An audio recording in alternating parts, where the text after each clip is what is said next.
السلام علیکم ورحمۃ اللہ وبرکاتہ۔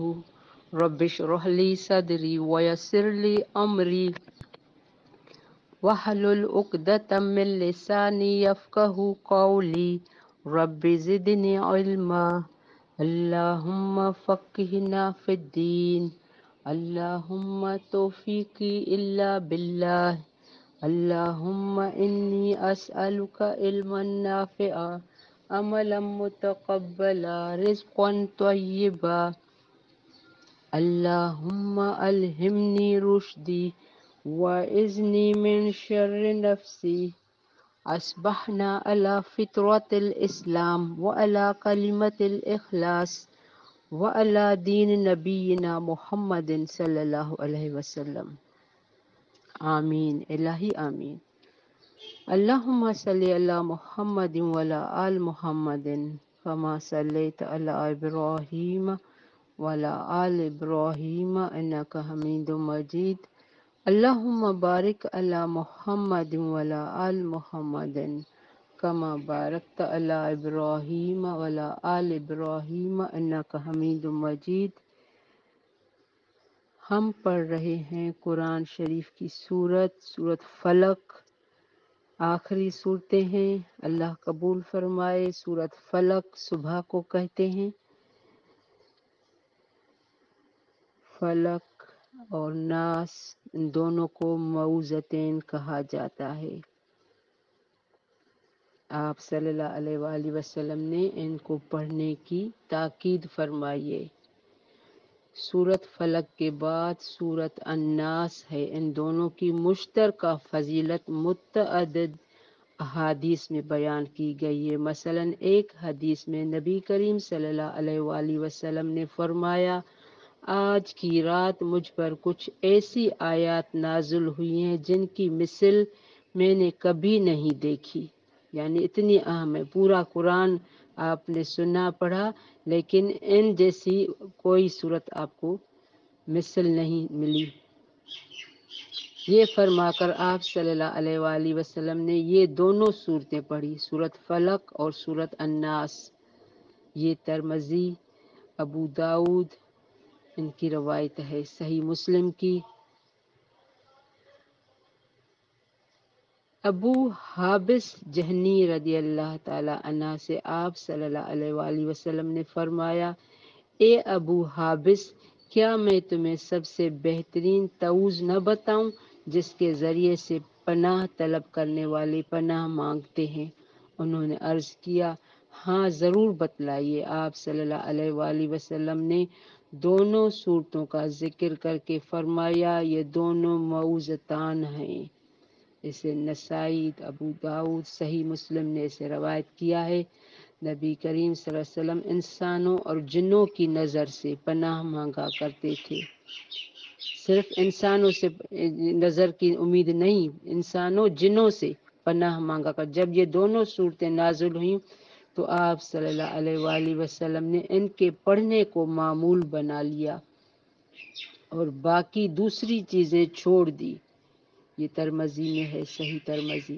حضرت عائشہ رضی اللہ تعالی عنہا فرماتی ہیں، جب آپ صلی اللہ علیہ وآلہ وسلم کو کوئی تکلیف ہوتی تو معوذتین قل اعوذ برب الفلق، قل اعوذ برب الناس پڑھ کر اپنے جسم پر پھونک لیتے۔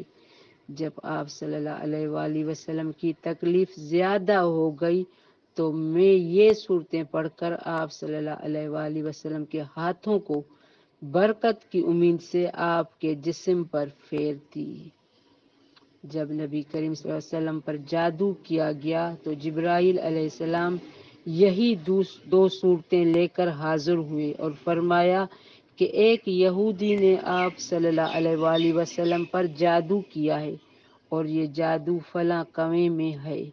آپ صلی اللہ علیہ وآلہ وسلم نے حضرت علی رضی اللہ تعالی عنہ کو بھیج کر اسے منگوایا۔ یہ ایک کنگھی کے دندانوں اور بالوں کے ساتھ ایک تانت کے اندر 11 گرہیں پڑی ہوئی تھی، 11 گرہیں، اور موم کا ایک پتلا تھا جس میں سوئیاں چبھوئی ہوئی تھی۔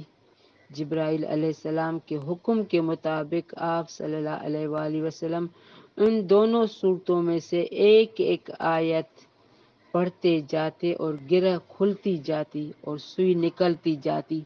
خاتمے تک پہنچتے پہنچتے ساری گرہیں بھی کھل گئی اور سوئیاں بھی نکل گئی، اور آپ صلی اللہ علیہ وآلہ وسلم اس سے اس طرح صحیح ہو گئے جیسے کوئی شخص جکڑ بندی سے آزاد ہو جائے۔ اس کو صحیح بخاری نے بیان کیا ہے۔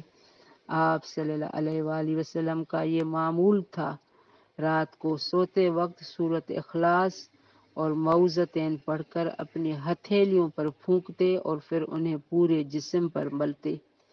پہلے سر، چہرے اور جسم کے اگلے حصے پر ہاتھ پھیرتے۔ اس کے بعد جہاں تک آپ صلی اللہ علیہ وآلہ وسلم کے ہاتھ پہنچتے 3 مرتبہ آپ صلی اللہ علیہ وآلہ وسلم ایسا کرتے۔ یہ صحیح بخاری نے لکھا ہے۔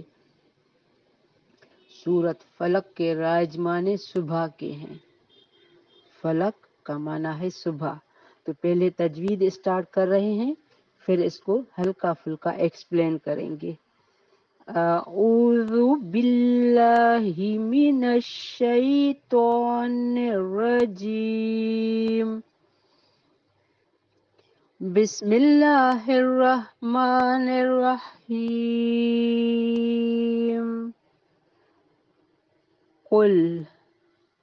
قل مستعلیہ حروف ہے، موٹا کر کے پڑھیں گے۔ لام میں انحراف کی صفت ہے، اندر منہ میں تھوڑا ان کو ٹائم دیں گے، پھیریں گے۔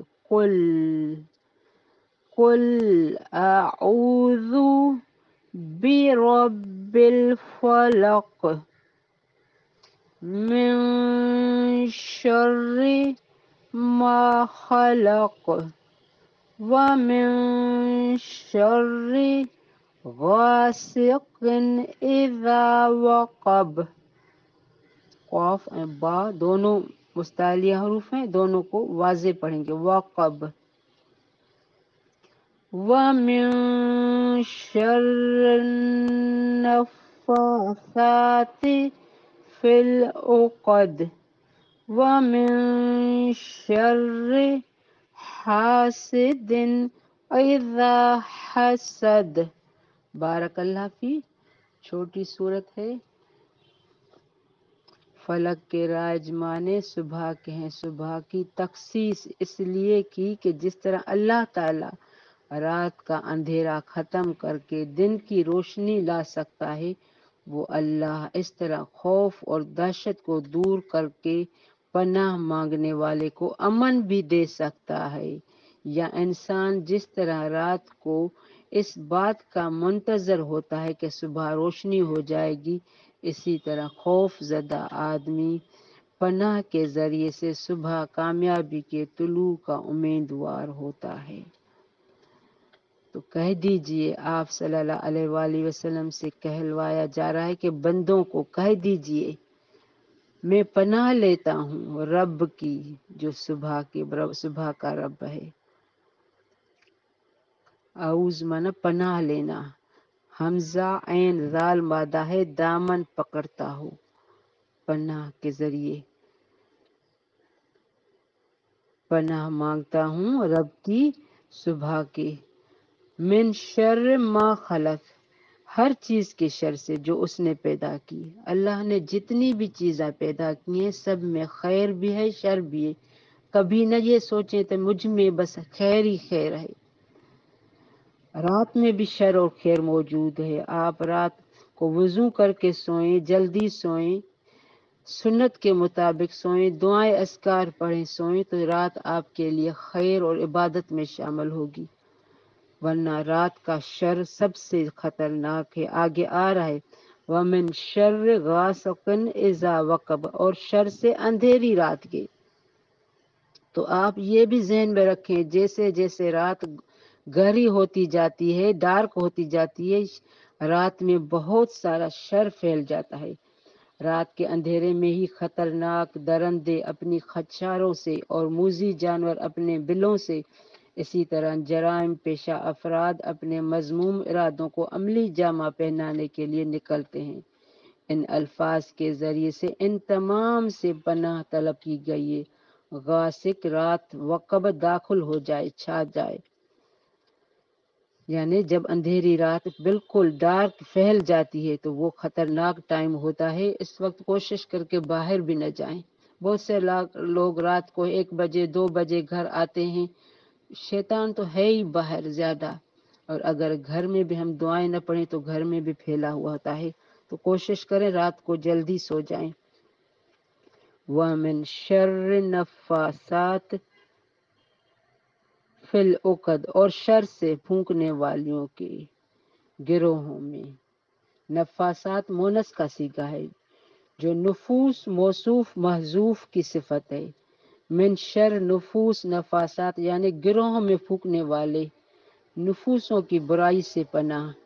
اس سے مراد جادو کا کالا عمل کرنے والے مرد اور عورت دونوں ہیں، یعنی اس میں جادوگروں کی شرارت سے پناہ مانگی گئی ہے۔